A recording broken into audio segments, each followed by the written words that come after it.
Hey everybody, it's Erik Torenberg, co-founder, partner of Village Global, a network-driven venture firm. And this is Venture Stories, a podcast covering topics relating to tech and business with world-leading experts.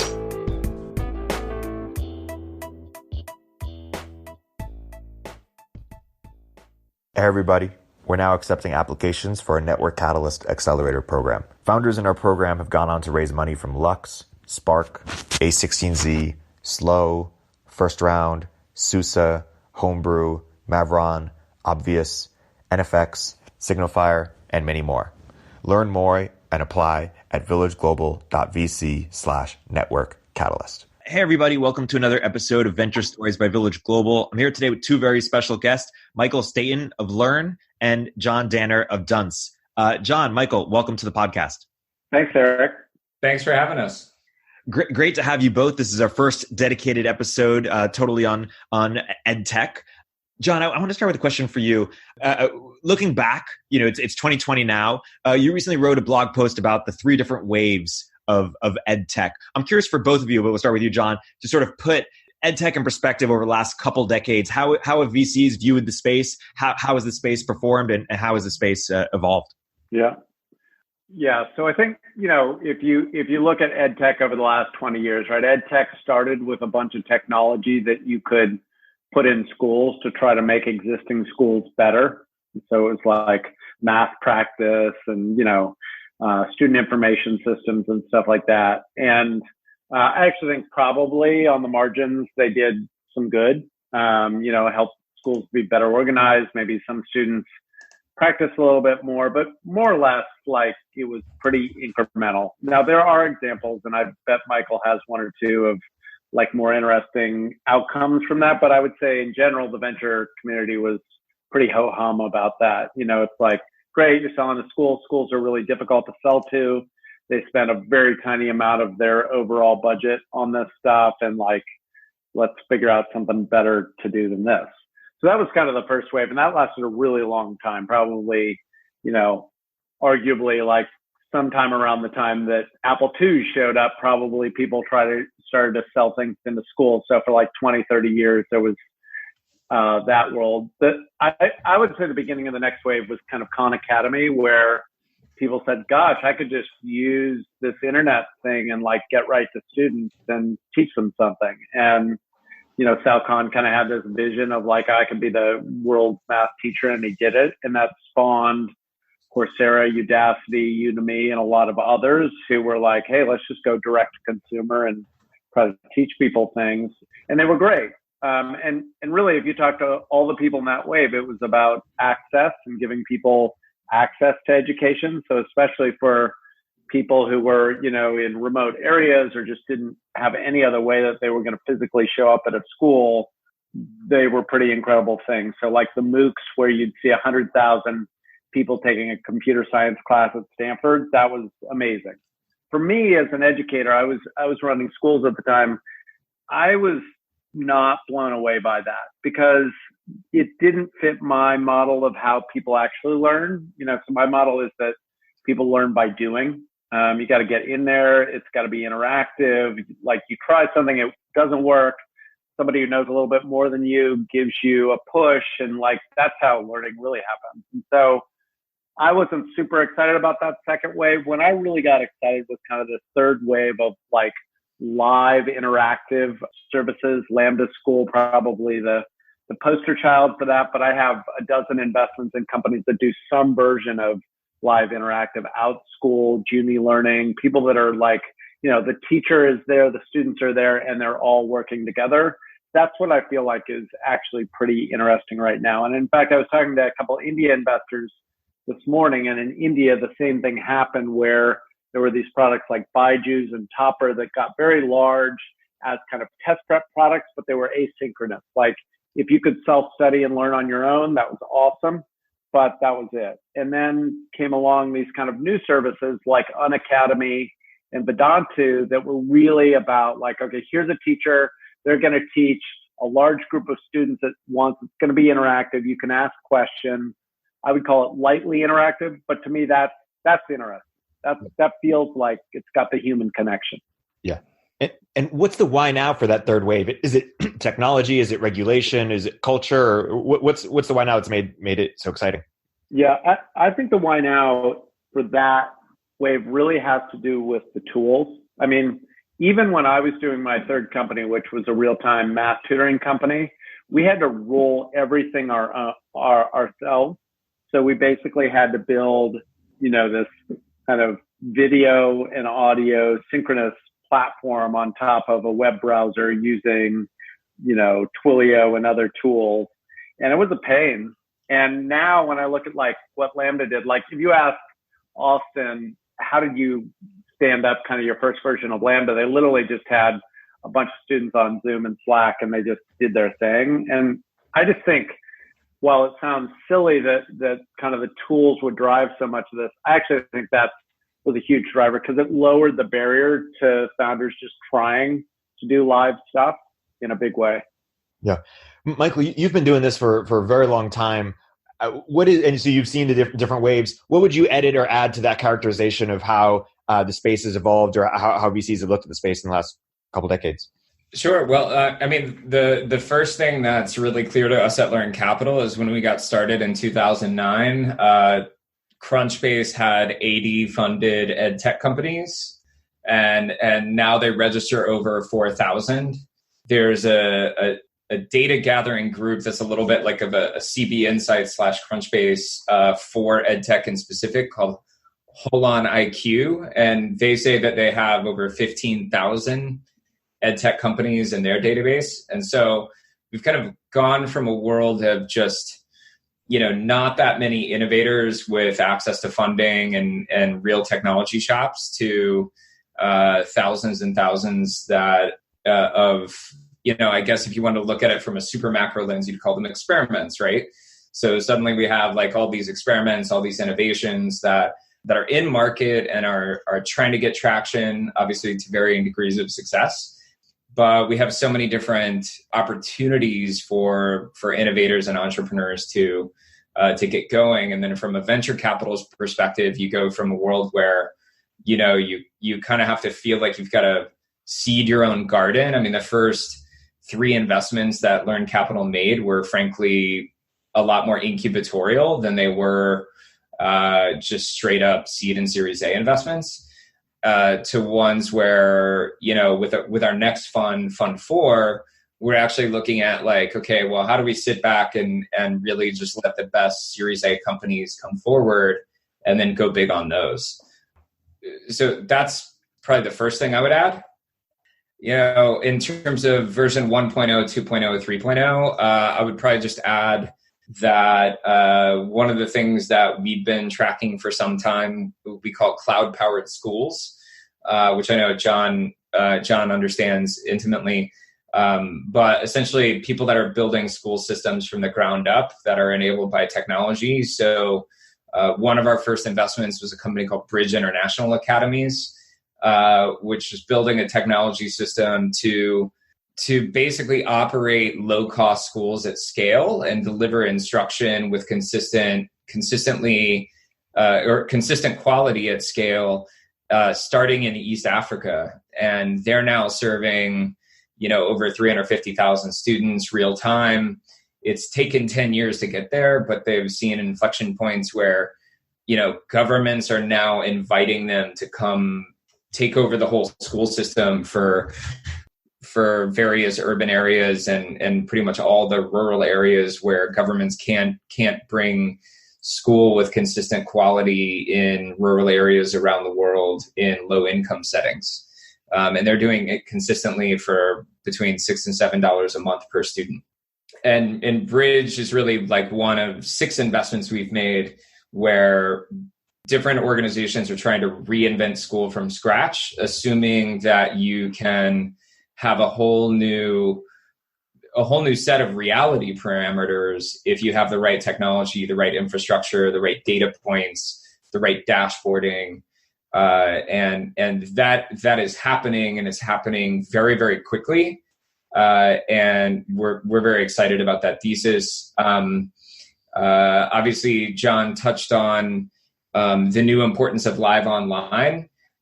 What if I had to do a phase 1, phase 2, phase 3 of educational innovation, I would say that for a really long time, asynchronous tools were making it super, super convenient for everyone. So they could log in whenever they wanted, get their assignments done whenever they wanted. This was of varying degrees of quality because, frankly, the individuals that were participating had varying degrees of participation and student execution. And one of the things that I was a part of with Dev Bootcamp, and John alluded to this with Lambda, is a lot of learners, it turns out, if they can learn it on their own time and at their own pace, they still want to quit their jobs and learn as fast as possible. And so you had this rise of essentially immersive learning and these immersive programs where if I can go at my own speed, I want to go full speed. And these tools were often asynchronous. People would do them together in cohorts, but they were still participating in asynchronous instructional methodologies on a mastery and competency-based methodology. And then what we've seen more recently with the rise of VIP Kid and Varsity Tutor and our own portfolio, and John mentioned a few others, OutSchool being one, which we were a seed investor of, is this rise of synchronous online real time, which did require a technology infrastructure that was plug and play for people to do live streaming video, for people to participate real time in not just the actual synchronous video, but the tools around that make that instruction effective. So that's been kind of the most recent super wave, and that all three of these waves are still playing themselves out in all sorts of surprising ways. And John, at Dunce and Learn and several of our other peers are watching this real time and happy to pounce on things that look effective. Totally. So I want to go deep into a number of things we've already talked to. We've talked about live online, cloud power schools. We talked about higher ed, vocational. But before we do, I first want to get out just all the categories you guys are currently looking, or the thesis you have. Let's just put them on the table so that we can then go deeper, sort of one by one. Are there things that we haven't mentioned, Michael or John, that you're particularly excited about as well that we'll go deeper on in this podcast? Well, I would say also that, a lot of innovation was pointed towards K-12 and higher ed and making what those institutions are doing, more effective or more data-driven, or giving people better decision support tools, et cetera.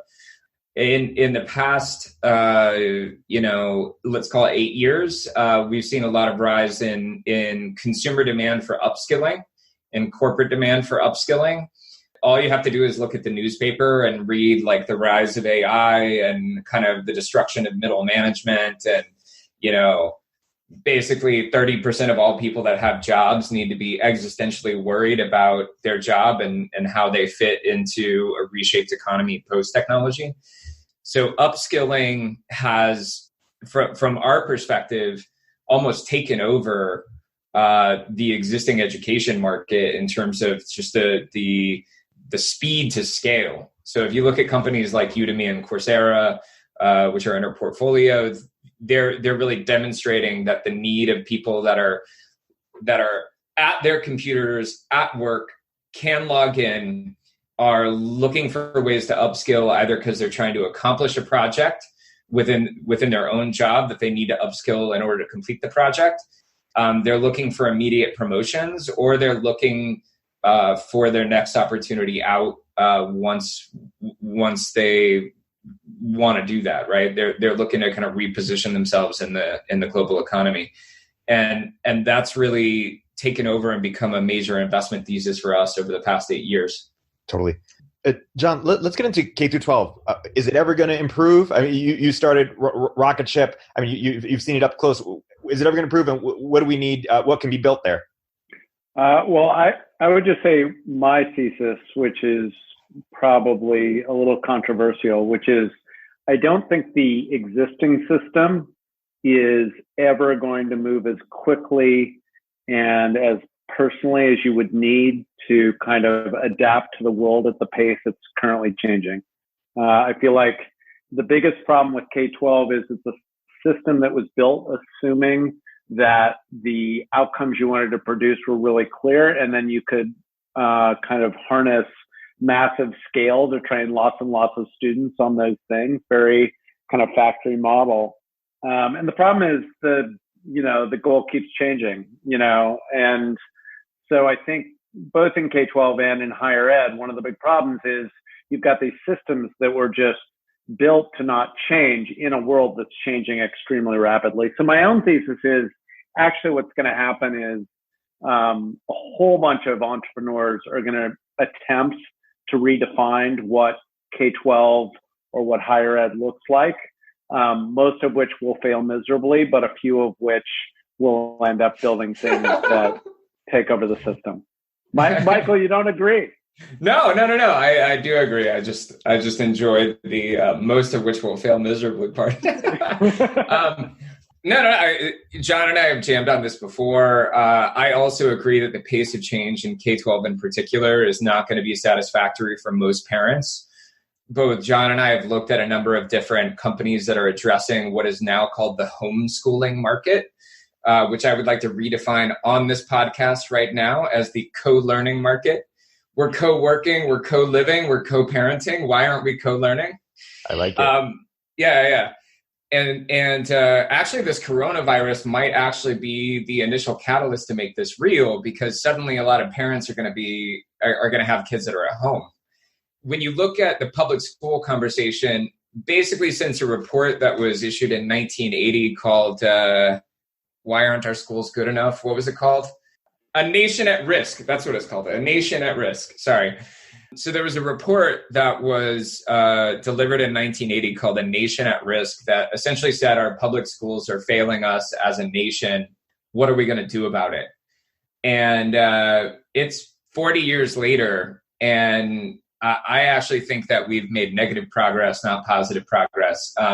The standardized test movement has in some ways been good, because now we have data where we didn't have any at all before. But the unintended consequences of the standardized test movement has essentially been the only policy we have at our disposal is to minimize the variation in the performance of teachers, and try to normalize teachers down to the lowest common denominator. So now you don't have extraordinary teachers in extraordinary classrooms. You just have the lowest common denominator across the curriculum delivered consistently in order to perform on tests. And that's which we know, right? If you put it back into the startup context, if you've got a small problem, you can make that kind of incremental change. But if you have a big problem, it doesn't work. You can't increment your way to a step function improvement. But as Michael says, that's the one tool that they've got, is to try to standardize teachers to get an effect. So, I'll give you kind of the example of things that excite me.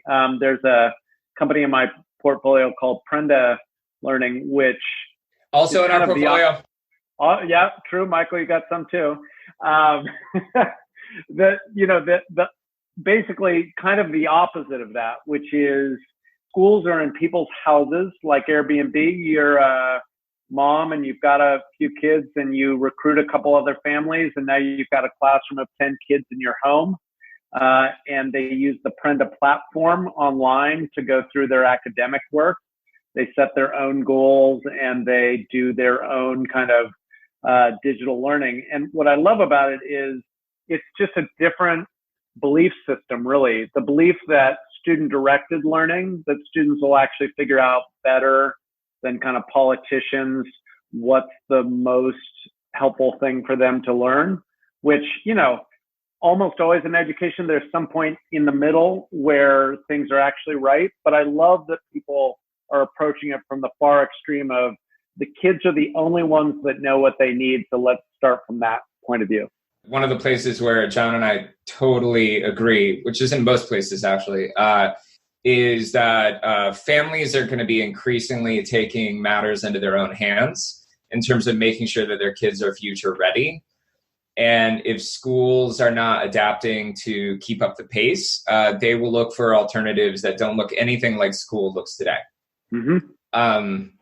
So if you look at the theory of unbundling, I don't know if it was Jim Breyer that said this, but it's like all innovation is either unbundling or rebundling. So you take a package of services and value propositions that is delivered clumsily, and you peel them off one by one, and you say, how can I deliver on this little bitty piece of this puzzle, but deliver on it with less friction at a lower price point with a higher consumer satisfaction. And so that's unbundling. If you assume Michael, let me jump in there for a second, because I actually think there's a super important kind of aspect of unbundling that's specific to education. One of the things that we've done in education is we always create these bundles that serve the adults well, but don't necessarily serve the kids well. A very good example of that is you look at universities with kind of professors and then TAs, and you think, well, gosh, we need those professors. They're the smart ones that are going to provide all the knowledge. And then when you unbundle that, you're like, yeah, we probably need like one of those professors that's good at that thing. And then like actually you can watch them recorded, because in the class you can't actually ask them any questions anyway. So none of this stuff really matters. But those TAs, they were really actually pretty helpful in like studying with other people. So I think one of the things about unbundling in education is it gives us an opportunity to actually figure out where the value to the student was and then emphasize that more than kind of what the system had created for the benefit of the adult. That parlays wonderfully into my little theory of unbundling that is in a couple places online. The stuff the internet's going to be pretty disruptive at right now is delivering expert content, delivering merit signals, and delivering valuable interactions with others, whether it's peers, TAs, instructors, etc. And those fit pretty well within a kind of an unbundled paradigm. How do you serve up expert content? Prior to the rise of pretty convenient online video, the way that you got expert content was you went to school and you sat in a classroom. And like John said, with the rise of Khan Academy and a number of other innovators, Udemy, Coursera, Udacity, etc., or even actually, I think the biggest disruptor that unfortunately none of us are invested in is YouTube, which I'm pretty sure that like most kids growing up right now think that YouTube is their best instructor. But you take this expert content, then you layer on merit signals, which allow them to demonstrate their competency, mastery, or their progression through competency and mastery. Hey, Michael, let me ask you about that. Yeah. This is John. Yeah. I feel like the merit signals are actually the last kind of thing that's keeping the existing system from crumbling. So, sure. If you think about like universities, so why, let's not even talk about Stanford, MIT, et cetera. Let's talk about kind of a couple tiers down from that. Like, why do they keep existing?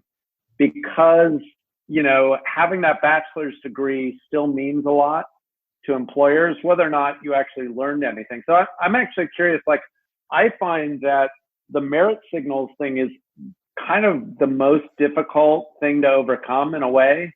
For kind of new schools and online schools. Do you feel the same or differently? So I actually think it's easier to productize delivering merit signals, whether it's on brilliant.org or Degreed, or other various platforms where you can track your progress. I mean, even on Duolingo is able to represent my fluency in French, which is very poor, by the way, but it's able to represent my fluency in French like much better than the fact that I, took 4 French classes in college many, many moons ago. So I actually think in terms of digitizing that product, that's actually become somewhat straightforward. And there are many different service providers that have that kind of offering. I actually think it comes back to the stories that we tell ourselves as a society. I think that so many parents have raised their kids thinking that their life objective is to get them into the right college and then make sure that they go on and have a bachelor's degree. And so many of the economic studies are so blunt that all they do is show the income differential between those that get a bachelor's degree and those that don't get a bachelor's degree. And they're like, clearly the solution to my child's future income potential is that they get a bachelor's degree. But it's just a story that they tell themselves. I don't know how, as EdTech investors or EdTech entrepreneurs, or even us on this podcast, start to whittle away at the story that parents tell themselves. Unfortunately, the New York Times and the Wall Street Journal and various other media outlets aren't like with the story of like, well, let's dig into what a bachelor's degree actually is and why do we actually want one, and is telling ourselves the story good for our society. It is interesting though, Michael, that both Trilogy and Guild basically did jujitsu moves on that, right? So Trilogy used college brands, partners with colleges, and then did basically a coding boot camp equivalent within those colleges. And if you ask like Dan, one of the founders, he would say like, you know, these colleges have spent hundreds of years building up their brands, and we all identify like college equals success. So why fight it? Just use it and market with that college, and then, you know, you'll effectively lower your CAC to the point that it makes a ton of sense. Likewise, Guild, you know, with companies, goes to a company and says, hey, you know, your employees will stay a lot longer if they get college degrees. And why does that work? Because people want those college degrees. So there are some good jujitsu moves. Yeah, I know. I prefer to use the word judo because, you know, you're taking the forces that exist and using them to your advantage. I get in that fight with Don all the time. I'm like, Don, not jujitsu, it's judo. We're judo. Okay. I'll use judo from now on, Michael. Yeah. That's the title of this episode. Yeah, judo or jujitsu. No. I mean, as somebody who, you know, advised the early uncollege team and was a kind of co-conspirator with Dev Bootcamp, which could have had a Trilogy model, I definitely feel like we missed out not playing judo with the existing system. Like sometimes, I don't want to say me included, like me doubly so, triply so, are idealistic about how quickly society is going to transform and go to a better model. And sometimes you just got to play judo with what is, as opposed to think that you're going to reinvent the existing system. You know what's interesting is it's far deeper even than like parents want their kids to go to college.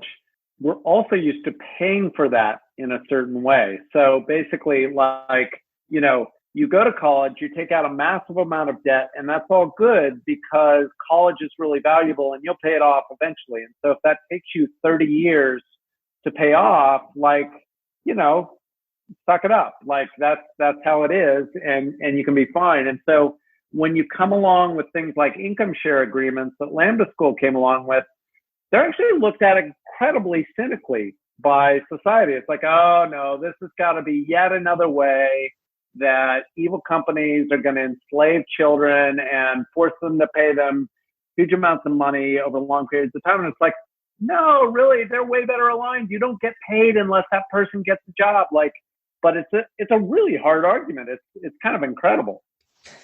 Student finance, once you try to innovate on it, suddenly becomes this whole world of thorny bushes. For sure.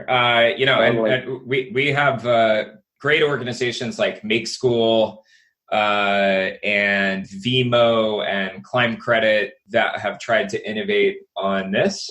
We like to think that Make School is really the first undergraduate bachelor's degree serving program that is fully funded by income share agreements. As far as we know, that's true. And Vimo is really the first income share agreement servicer. And so one of the things that happens with your student debt is then they pass that to an organization that's designed to pester you for the rest of your life to make sure you pay that debt. There was no organization like that for income share agreements. And Vimo was started by actually one of the three attorneys that designed the first income share agreement. So we felt like he was a good entrepreneur to back. But yeah, income share agreements are starting to have a public dialogue that I think is not helpful to the overall innovation that could be happening here in terms of aligning education to outcomes and incomes and future prosperity of the individuals who go through that education. And why isn't there more of that? I mean, the real reason is that the federal government backs the student loan industry as is, and that existing banks go into student debt with extremely low interest rates, understanding that there's no way to default on those interest rates. And income share agreements are actually in a legal gray area. Obviously, like for basically in many of the world's major religions, like debt enslavement is like a thing that is like against the religious law. It's called usury. And it's actually so prominent in the Muslim world that there's actually like specifically Sharia compliant finance laws, right? Mm-hmm. And Sharia compliant education finance institutions. So, I mean, it's a huge ethical thing that people are concerned about. And I actually think people are just overreacting to income share agreements because it's a newfangled thing. And because the regulatory environment's not really set up around it. The government backing doesn't allow, the same kind of securitization, the same kind of guaranteed low interest rates that exist for debt in specific. But if you look at Lambda, if you look at some of Make School, some of the other Kinsey Academy, some of the organizations that are doing these income share agreements, I mean, you don't have to pay if your minimum salary is below a certain threshold. You're basically forgiven the income share agreement until you do make above that threshold. And then you only pay back for a certain limited period a portion of your income, which in most cases is, somewhere between 2 and 5x what you would have been making otherwise. And so I think the public outcry is a little bit more this kind of 2,000 years of history and reaction to indentured servitude than it is in looking at the actual reality of what's happening. Yeah. One interesting thing is there's also education, probably like healthcare and a couple other things, because it's always been considered a public good and largely delivered by government, or at least financed by government. Anything from the private sector is looked at pretty cynically a lot of times. And I think that makes it that much harder when you're trying to have this conversation. It's like, well, no, you corporate folks must be doing something wrong here because that's what you do. And unfortunately, in higher ed, there were some bad actors in the for-profit colleges that caused a lot of harm. So it's tricky. The whole thing is tricky. I mean, it's one of the reasons I like Austin at Lambda so much. I feel like he's going to make tons of mistakes. They're going to screw up a lot of stuff, but like you kind of want somebody that's going to be out front having the conversation, and it's going to take a few years is my guess, because people are going to have to see, oh, wow, people actually do get jobs. They do pay this back. This seems to work, right? Like it'll take a while, but you kind of have to fully engage. So it's an aspect of this education sector that's, I think, different than a lot of sectors where you're kind of guilty until proven innocent a little bit as a private sector player. And, that's our job, is to prove actually, no, we're trying to do the right thing.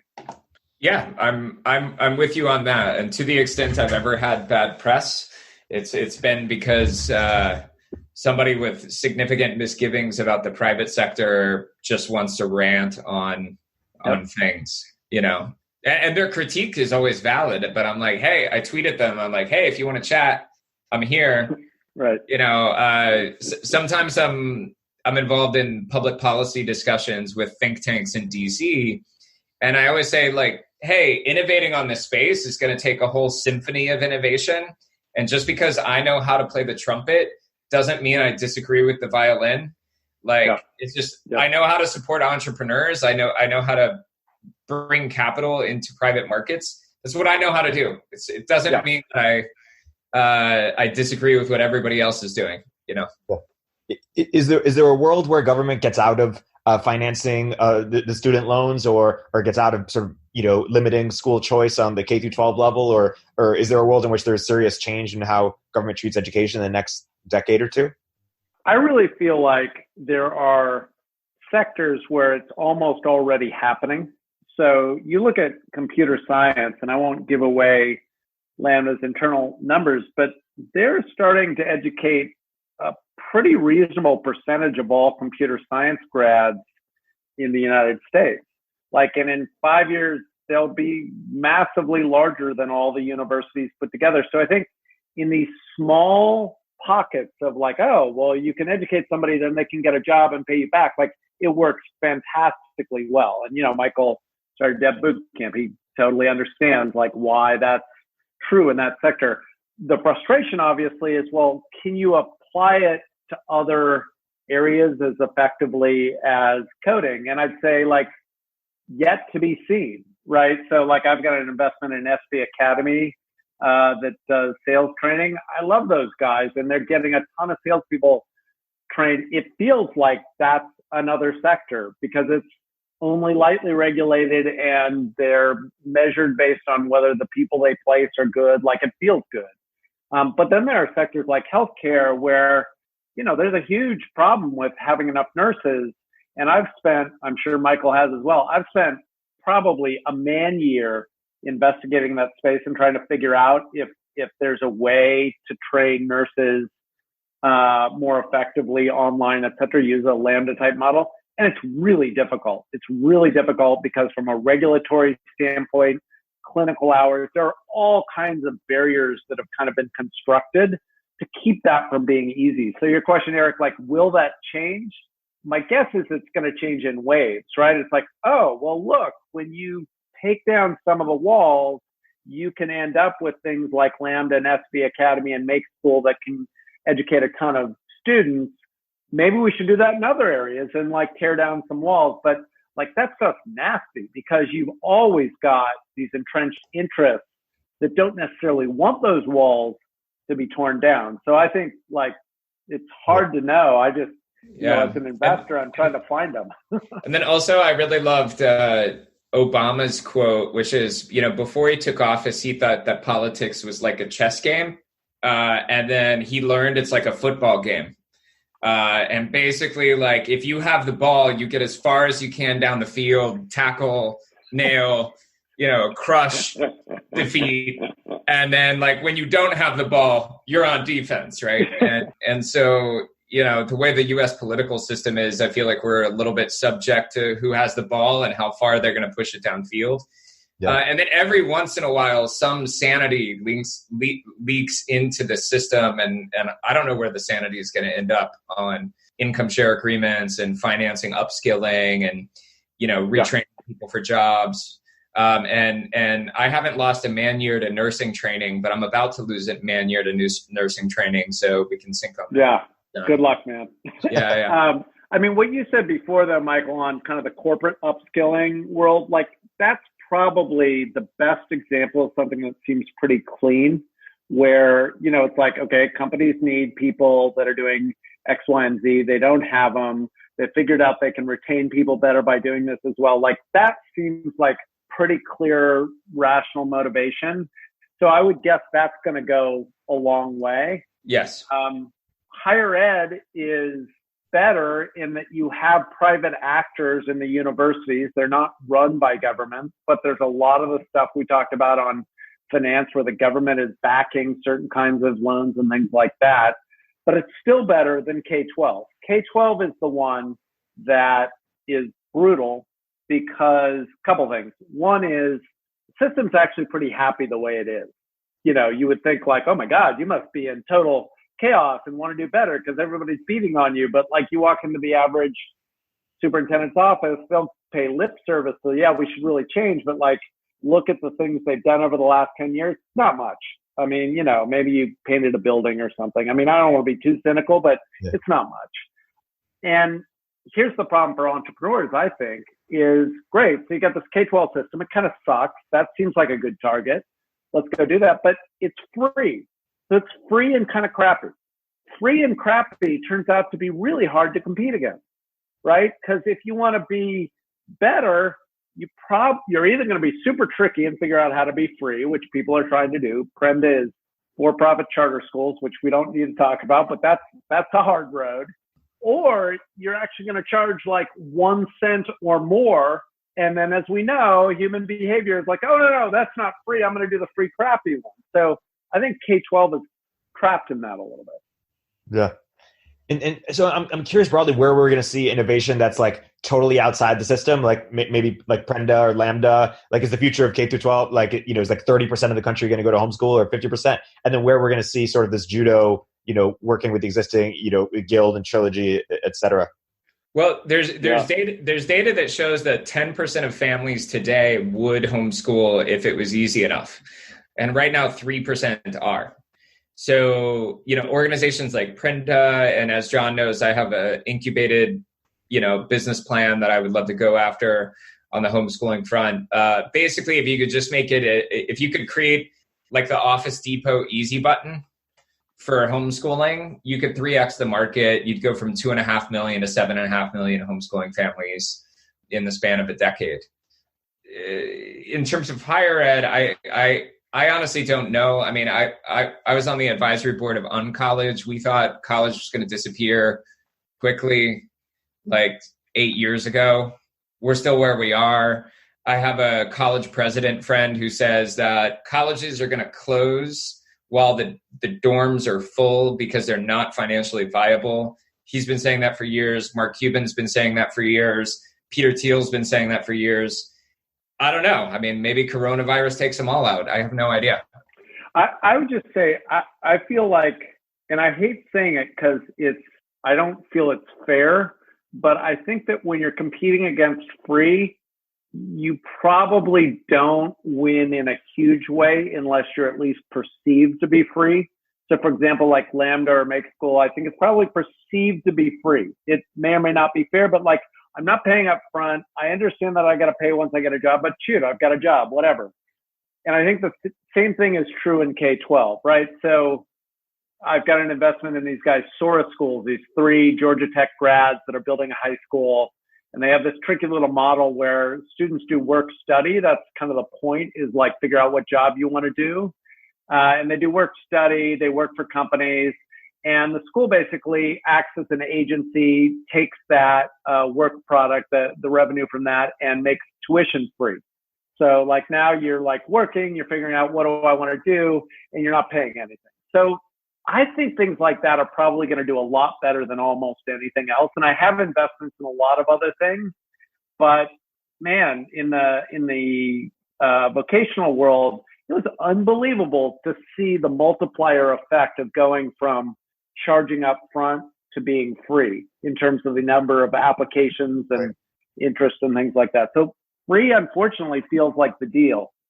Oh, I was just going to say, I think this ties into one of the questions that I had posed, which is, what's the value between specialist VCs in education versus generalist VCs that seem to have all the money? Yeah, I love that question. You can put this in or not, but we call generalist VCs tourists. We love when the tourists come to town. They give us money and then they go away, and the world changes and they're sad about it sometimes. But I think these things, I don't think it's just education. I think there are several sectors that are really complicated, and both from a structural standpoint, but also behavior, parent behavior, student behavior, they're tricky little things. And I think the ideal actually is to have a great generalist, especially if you're doing consumer, somebody that does consumer all day long and somebody that really knows a lot about education. And I think luckily, whereas, Michael, several years ago when you guys started Learn, you were probably always the like kind of odd, strange bird. Oh, those are those education guys. Now I see more and more companies that have one of each, kind of an education factor and then generalist VC. And those seem to do fine, because at the board level, then you can have the discussion about, no, this entrepreneur is not screwing up. Like this is, let me tell you about the 4 other times I've seen exactly this. And like, it can kind of normalize the discussion back to like what's possible. Yeah, totally. We've been talking a lot where you guys agree. Where's 1 or 2 things that you have difference of opinions on or see differently as it relates to the space? That's a great question. Up until recently, it probably would have been the corporate side would have been one of the main ones. Because I think, Michael, you guys have done a lot of work on kind of corporate upskilling, and I was like really cynical about it, mostly because retention often seems to be the thing. And it's like, okay, retention is one of those things, like it's more about the doing of the thing than the quality of the thing sometimes. And so that kind of bugged me. But I actually kind of now feel like that's a world where, yeah, I'm worried about how the quality is going to be, but I love the purity of why companies are doing this. They're very clear. They're trying to retain employees, sometimes train or retrain them. But I like that purity relative to almost every other sector. So unfortunately, Erik, I think I'm getting more aligned with Michael on that issue. Do we disagree about anything in homeschool, Michael, or do we agree on everything? I don't know. No, not really. I guess we have a theoretical disagreement, which feels practical now with Prinda, but which is like, at what point do you go after government funding, and will government funding kill you as a startup? I had kind of had this theory where like, hey, you can make it look like free to the parents because the government pays the bills. So yep. If you can offer parents free, or actually in the state of California, you can even make it more than free. You can make it like, hey, you get a spending account. You get like a $2,500 spending account, which you can do in California. I'm not sure how many other states you can do it in. So not only is it free, but you get free money. You get paid to go to school. Yeah, but John actually has more experience in trying to unlock government money for school innovation than I do. And so I feel like some of his critique is well-founded there. I actually think a more interesting place that we could potentially disagree, which we started to do over text message yesterday, but we have not actually done, which is, what difference can you make in your portfolio as an investor, right? And Erik, you can actually join in the debate because you would have a valid opinion on this as well. So what I found out yesterday is that John is currently spending at least 1 hour per week with all of his portfolio companies per week on a weekly check-in basis. And the old me, when I got into VC, is like, hell yeah, John. And the me that has been in VC for 8 years is like, whoa, like, you poor sap. You poor sap. Like, where are you moving the needle? Where do you think you're moving the needle? So what difference can you make when you're on an executive coaching level with your portfolio? I think that's a more fun place that we could have fun disagreeing. That's a good riff. You're right. I think the question though actually is probably more profound, which is like, why are we doing this? So, like the obvious answer in venture is we are doing this to maximize our IRR, our return. And that obviously I do this because I'd like to do that.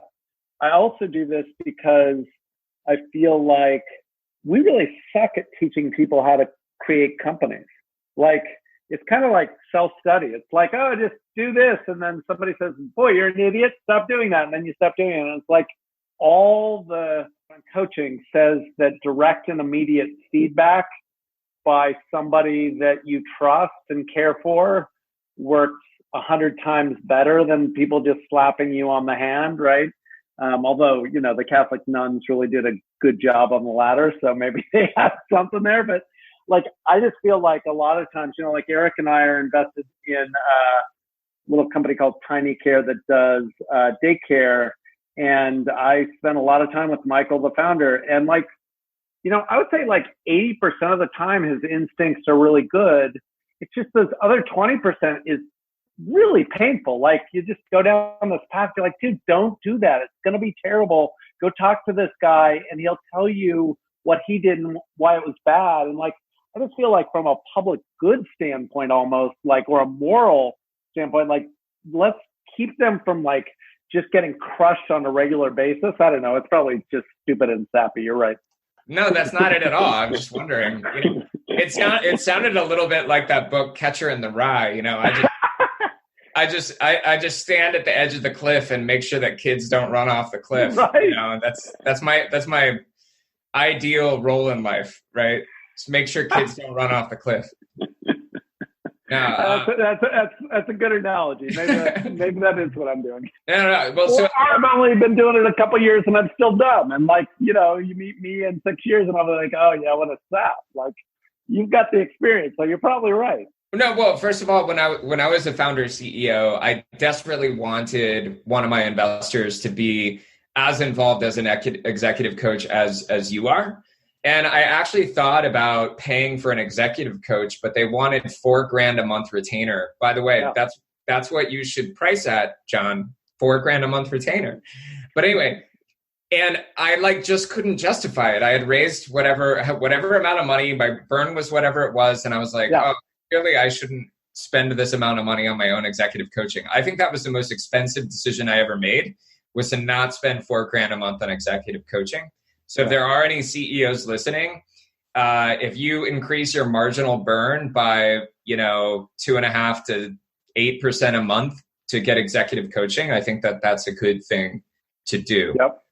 But rewinding a little, so at Learn Capital, we've honed in on a few areas where we think that we add outstanding value that, for better or worse, don't involve week by week calls with our executive teams. So one of those is in talent placement. One of those is in strategy check-ins. And one of those is in what you might call syndicate building for the next round. And every once in a while, there are also special situations that require essentially network matching, where it's like, well, in order to pull this off, so when I think about Make School, they wanted to deliver an accredited bachelor's degree in 2 years. So they have an immersive engineering program that's 2 years long, and they want to deliver a bachelor's degree. So they needed an accreditation partner. And we were able to bring the right people to the table through people that we knew who knew people more effectively than these mid-20-something founders would have been able to pull off. The same thing with actually structuring their income share agreements and bringing capital to the table for their income share agreements. Not that the founders aren't capable, but just sometimes it takes that network credibility and that large network of bringing somebody to the table who can really make a meaningful difference at the right time on a special project basis. So, we've found that those three areas, right? So, strategic deep dives, talent placement, holding the syndicate together, and then this other special area of just accessing the network to deal with a special situation at hand. That seems to be where we excel. And on the kind of day-to-day executive coaching side, we haven't been able to pull that off in the way that you have, John. So, I guess the interesting thing is that seed investing as a thing is a decade old now. And so I think the normal thing we always do is we say, oh, well, seed investing is just kind of like a miniature version of Series A plus investing. So let's do the same thing. And I guess, my feeling after starting 3 companies was exactly what you described, Michael, where it's like, my Lord, can somebody help me to think about things before I fuck them up? Right? It's like just, right. It's like, this cannot be a good system that I continuously fuck things up and then have people basically tell me what an idiot I am. That seems wrong to me. So I do think there's another thing about this that's interesting. I don't sit on boards. The only board I sit on is Lambda School. And that was not until they were kind of getting pretty late stage, kind of Series B, C, because I actually think there's a different role, which is not the board member, but the kind of counselor friend. And, whatever, I might be a kind of a critical friend, but I'm not their boss. I'm an investor, but I'm not their boss. And I actually think that's important too, because, you talk to most first-time founders, they're more or less scared to death of their board. It's some weird nebulous group of people that can kind of fire them. They don't like that. So having somebody you can actually talk to who's like, okay, I'll go talk to John because he won't tell on me and try to get me fired. He will like tell me the truth and try to help me. Like, I just think it's a different role. And I feel like seed investors are ideal for that because, like, you know, a lot of these companies, I write the first check, I'm sitting with them day one. Like, you can build a lot of trust over a period of time. So I don't know. It's just, it's probably wrong, right? It's like my tagline. It's probably a stupid thing to do, but it feels like it solves the problem I had when I was a founder. So I like doing it. No. I think it's the right thing to do too. And this adds to another question I wanted to explore with you, which is you said seed investing is only 10 years old, but then where the hell did all the seed investors go? Like, they went to where you are, man. They keep getting bigger and leaving. Well, at least we split our practice into Learn Capital, Learn Start. We still have a seed fund in the ground. True. That's true. But I felt like seed investing was like the hottest thing since sliced bread. And then in the past 4 years, they all disappeared. And so it's now, kind of amazing, though. You know, I just want to riff on that a little bit. Like, this is as true in education as in other sectors, but like, it's amazing to me to watch just our sector with, like, you know, maybe 4 or 5 kind of main firms that all started as kind of sub $100 million kind of quote seed investors, maybe a little Series A, all of which now are kind of moving on and saying, you know, it's really hard for us to write a seed check. We need to do kind of Series A plus. So I think what happened to the seed investors, they all just grew up because who the heck wants to do seed? Like, it's not very leveraged. Unless you just like kind of whatever masochistically like doing it. I like it because personally, I like that stage far better. It's kind of also why I don't like sitting on boards. Like, I get it. I know what key metrics are. I know what focus is. I know all those things.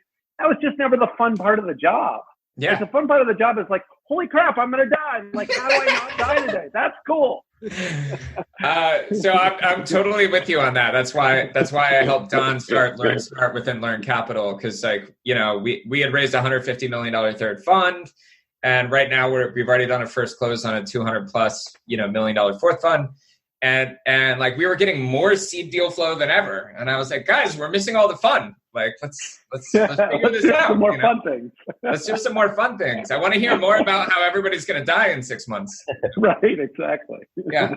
I want to segue a little bit into requests for startups in the space. And I'll start with sort of a broad question and you go from there. One is, are we going to see, well, I guess there's 3 different sub-questions, another Minerva, another alt school, and is there going to be a bunch of like Lambda for every category, whether it's Lambda or a bunch of other schools? John, you have a post about, why aren't there more vocational schools? Right.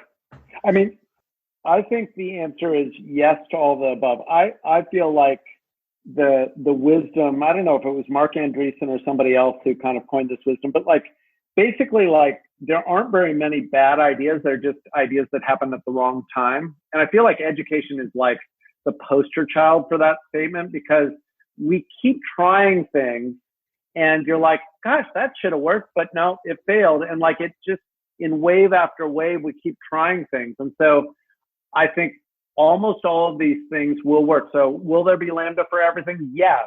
Will it be now, 5 years from now, 50 years from now?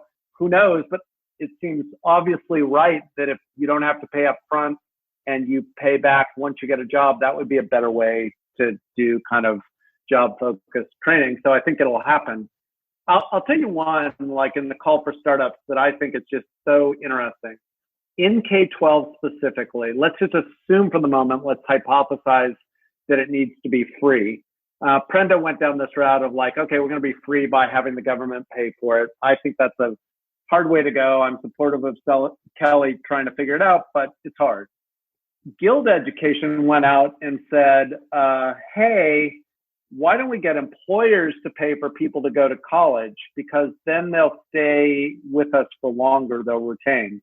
Then there were a set of companies that tried to do this for daycare, who said, hey, why don't you pay for your employees' daycare, because that'll cause them to retain. The problem with daycare is it's horrendously expensive, right? So it's like you're talking about like a $40,000 a year benefit or something. So like that was hard. But with K-12, especially like micro schools and things like that, they're expensive, but they might be, $2,000 a year, $3,000 a year. That's back into that range where Guild kind of proved that companies are willing to pay for college at that price? What would the retention benefits of paying for people to send their kids to K-12 schools that the company was sponsoring and had reserved seats for? I think there's an idea there that could keep things free and be corporate paid, which, frankly, I guess as an American, you just have to own it. Like, our corporate world takes care of a lot of stuff for us, healthcare and stuff like that. So, maybe we just need to lean into it and say that's one of the ways of getting it free. The first book I had to read in college was a book called When Corporations Rule the World. So this is college full circle. Anyway. Yeah. No ISAs for people under 18? If we think we're in a gray area doing income share for people in their mid-20s, we're going super into a gray area there. I'm years off away from thinking about that question. So. But I also think, Erik, your question before that, we talked a little bit about homeschool and what Michael said about 10% of people who are in other schools today would like to homeschool. I think like all the polls, all the surveys I've read show a great dissatisfaction for school and a desire to take more control as parents and get their kids a better education. They're just kind of like not enough choices that seem reasonable to people right now. And so I think that is a true opportunity for entrepreneurs to kind of fly in and come up with a bunch of solutions and see what sticks.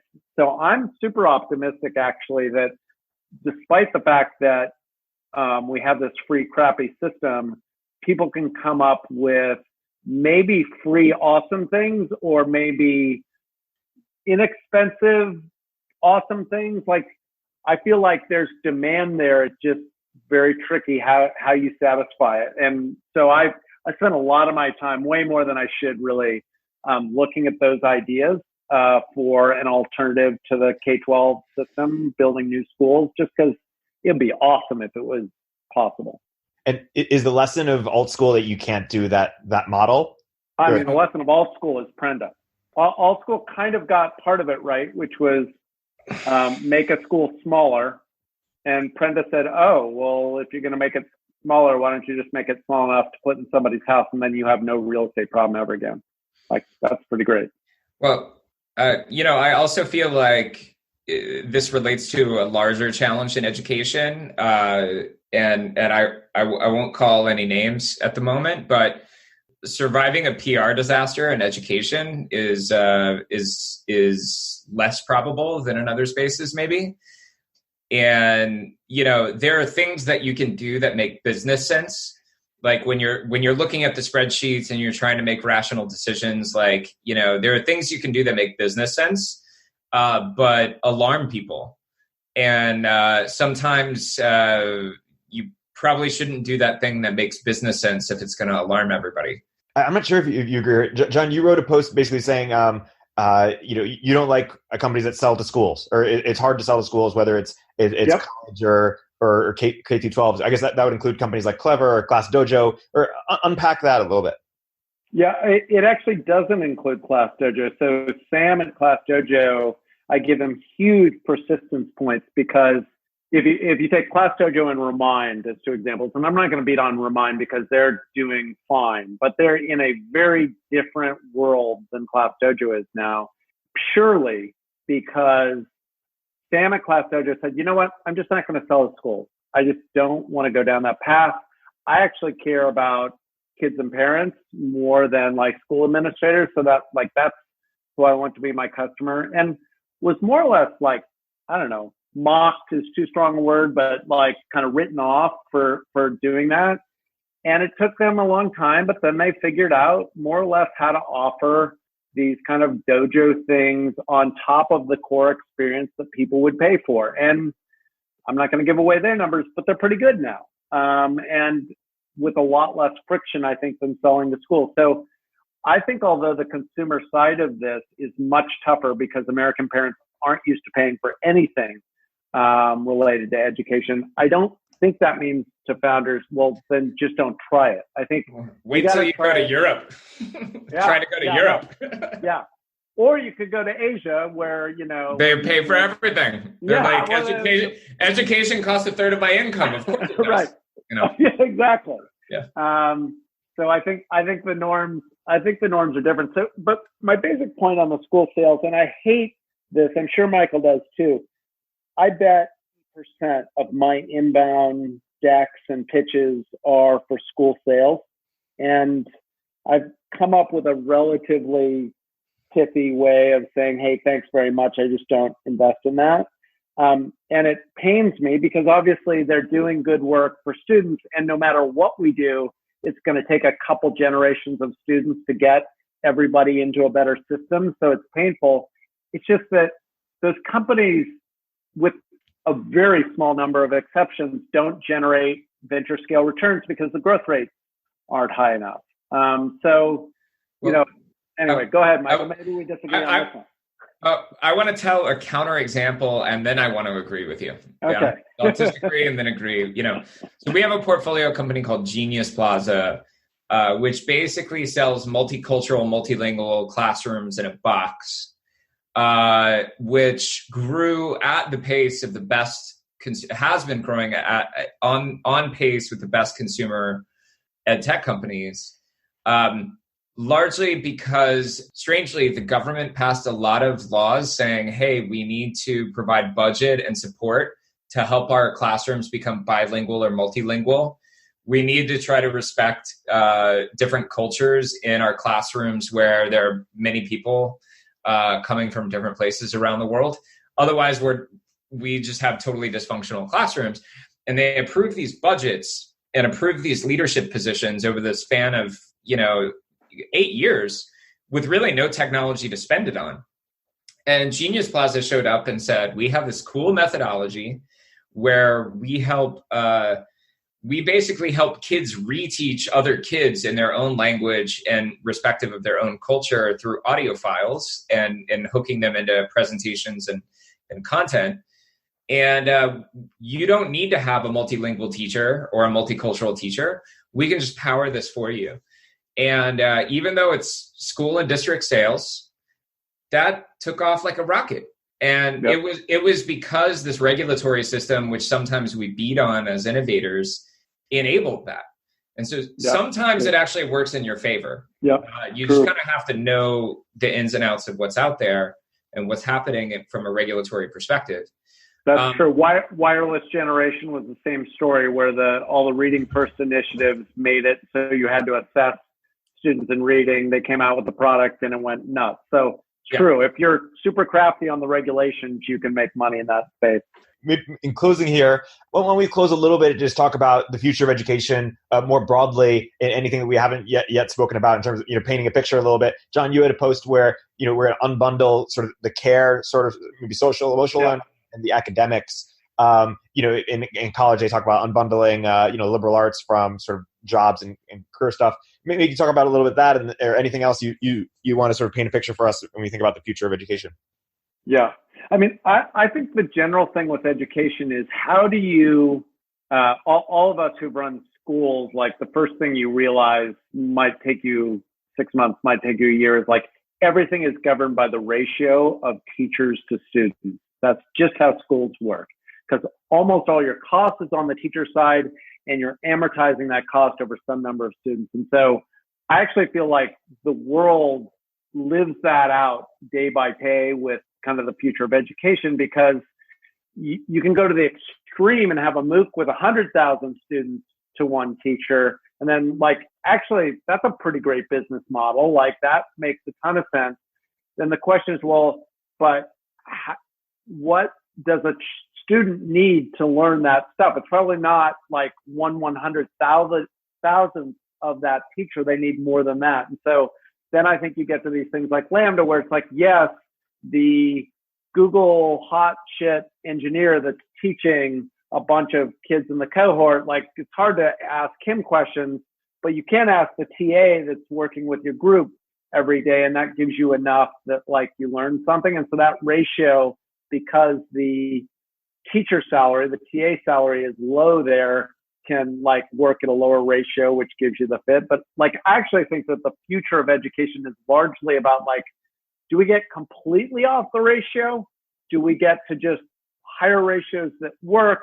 Like it all feels like that. It really philosophically, I think you either agree that there's something like kind of deeply human about the relationship and the trust that it takes to learn hard things, or not. And I think largely people from the outside world come into our space and are like, let's use AI to do X, Y, and Z. And someday, probably someday, huge chunks can be done that way. But it is really true that where we really sit is like, can we unbundle that relationship between students and teachers in a way that like the economics start to work better and you get really good scalability and you can build companies and have high quality. That's the hard part. John, we should write a blog post together on unbundling instruction. I've been meaning to write that. And what's it look like? Is it going to be tutors? Is it going to be low paid people? Is it... all of the above. It's going to be a symphony. Just because I play the trumpet. Anyway. That kind of thing. Let's give an example of what doesn't work. That's currently two things that don't work that are currently some of the highest value companies. And don't worry, Michael, I got money in Byju's. I can't remember. You probably do. I don't. Okay, good. So I can beat on them. All right. So, two companies, Byju's in India, and you have money in the other one. Okay. Don't say the name. Don't say the name. I'll just beat on Byju's then.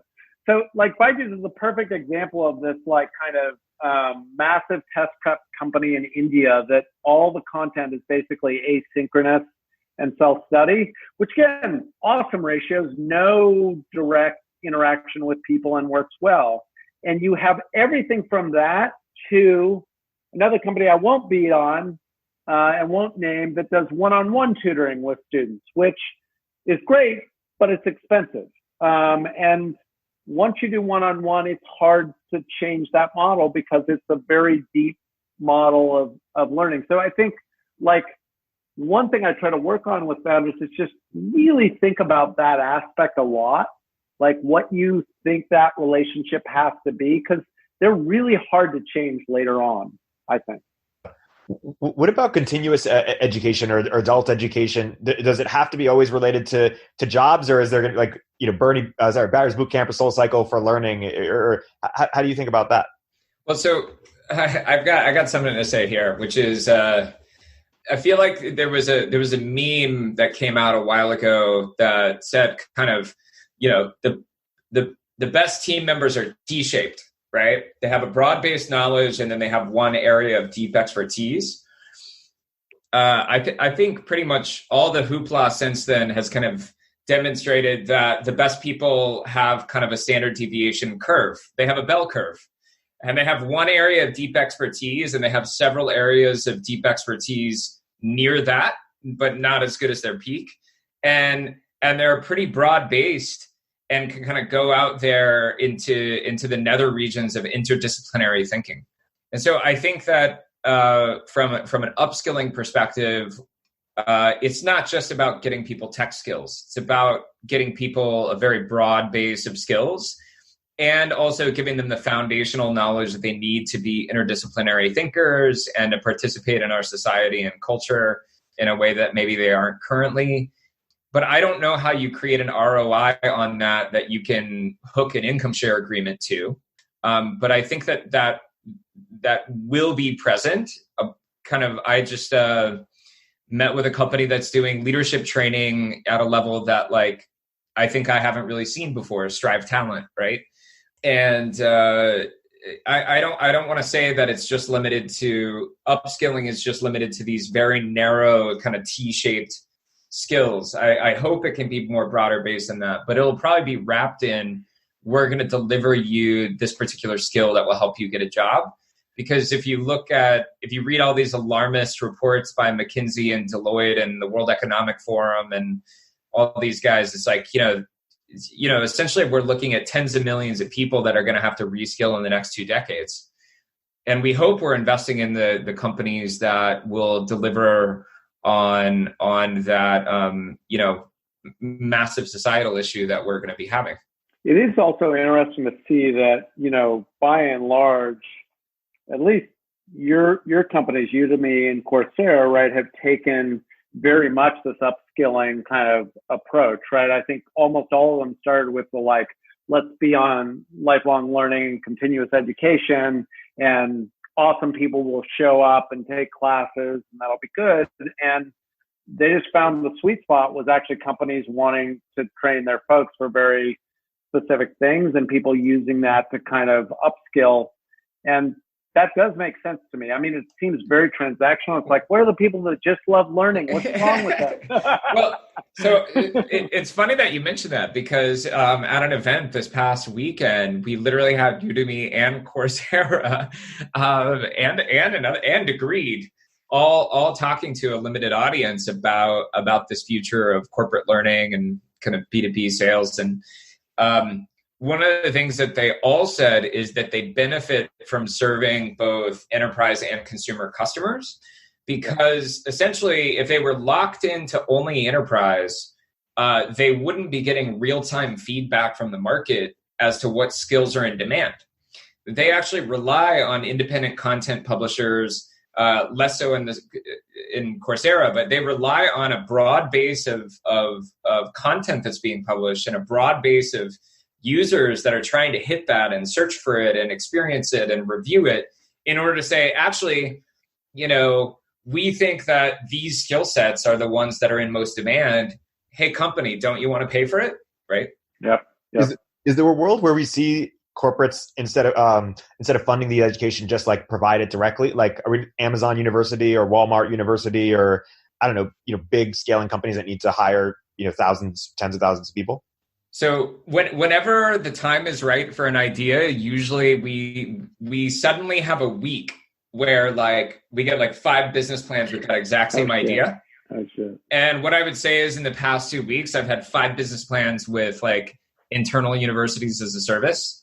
So you're not wrong. But I think that education is such a large space with such a myriad of approaches and demand vectors and payers and subject matter areas that there's not going to be kind of a quote Facebook of education where it's winner take all and everybody else just get the hell out of the way and go be Snapchat and move to LA and try not to die. I think that there will be some really big winners and hopefully we've backed a number of those winners. It looks like that to date. But just because Udemy and Coursera exist doesn't mean that a company can't have a really powerful internal university. There's no reason that they couldn't. Totally. Last question for me, for real. Is there going to be some version of a, people talking about, games that would make learning math fun? Is there going to be a Fortnite that kids just play and they're learning math secretly? Or if not Fortnite, at least something like Duolingo? And separately, have you seen anything on the assessment or analytics front that's really interesting? Is there a new SAT that, private company is going to do and is going to be huge or something like that? I want to spin that a different way, which is, instead of, is there going to be a Fortnite for X, is Fortnite going to be used for education? And absolutely. Double down. Yeah. I mean, basically, what I love right now is there's an obvious thing, which is where do kids want to be? They want to be on freaking Fortnite and, Roblox and stuff like that. So it's amazing to me that, and Michael has an excellent deal funnel, I know. So he's probably seen more of these. I haven't seen nearly enough people trying to figure out how you use Fortnite and other things as a way of both helping you get better at Fortnite, but also teaching you some things that we think you might want to learn, like being a leader and, these kind of things. So it's just go where the kids are. Seems obvious, but I don't know. Everybody comes up with no, I want to take you off Fortnite. We're going to do this other thing. And the kid's no. Yeah, actually, there was a study, and unfortunately, at this point, it could be apocryphal. I have no idea, but I remember reading it, which is they did a little randomized control trial, and they put kids in one room with a literacy game. and they put kids in another room with World of Warcraft and a bunch of books on how to get better at World of Warcraft. And the kids that were playing World of Warcraft and had a bunch of manuals they had to read increased their literacy gains better than the kids that were playing. Of course. Right. So I also agree, like, we have made 2 investments in this area, but yeah, I don't see enough entrepreneurs saying, how do we leverage the fact that kids are really motivated playing games to expand their base knowledge and skill sets across a number of different factors. And we would be excited to see more deals like that. In terms of call for deals, I think both of us are looking for the future of nursing. So would be happy to see that. Anybody that can tie a high ROI with a short form program or a short form intervention, and hook up to either income share agreements or different kinds of financing, we'd be excited to see. But generally speaking, Learn Capital is excited to see pretty much anything. Yeah. Yeah. I have one more, Eric. I would love to see somebody figure out how to do what Lambda or SB Academy does for kind of adults with kind of last couple of years of high school students. So this idea of breaking the I must go to college thing and saying, gosh, there are a lot of kids sitting in seats right now in their junior and senior year of high school going like, what am I doing again? Like, why am I doing this? And hooking in a really tangible thing they can do to get ready for the world. Like, I think there are ideas there. It has the problems of the ISAs for under 18, lots of crap you have to deal with, but it's interesting to me because there are a lot of kids sitting there. So another anecdote there regarding games and what you can learn from actually playing games is the company that I built back in the day sold to admissions offices. And I remember talking to the dean of admissions at Yale, and I was just kind of making small talk. I was like, hey, what kind of kids are you admitting this year? I don't know. And really smart ones, right? Anyway, but they said that they had let in this kid that didn't have great grades because he had, again, used World of Warcraft, and he had led like a multi-thousand person army to take on like the undefeatable enemy of World of Warcraft and won. And they were like, that's the kind of kid we want to come to Yale. And I was like, really? I don't think many people know that yet. He probably dropped out 6 months in, but the good news is he started a company, right? Totally.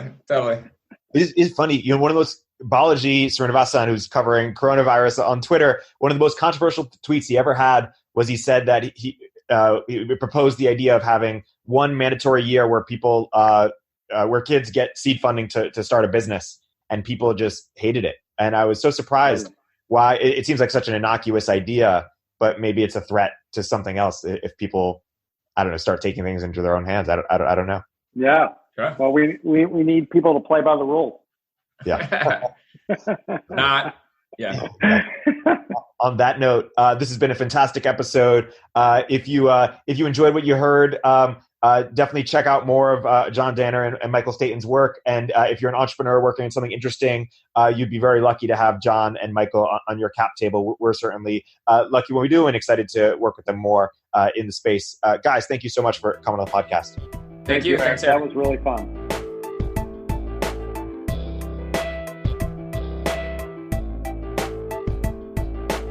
If you're an early stage entrepreneur, we'd love to hear from you. Check us out at villageglobal.vc.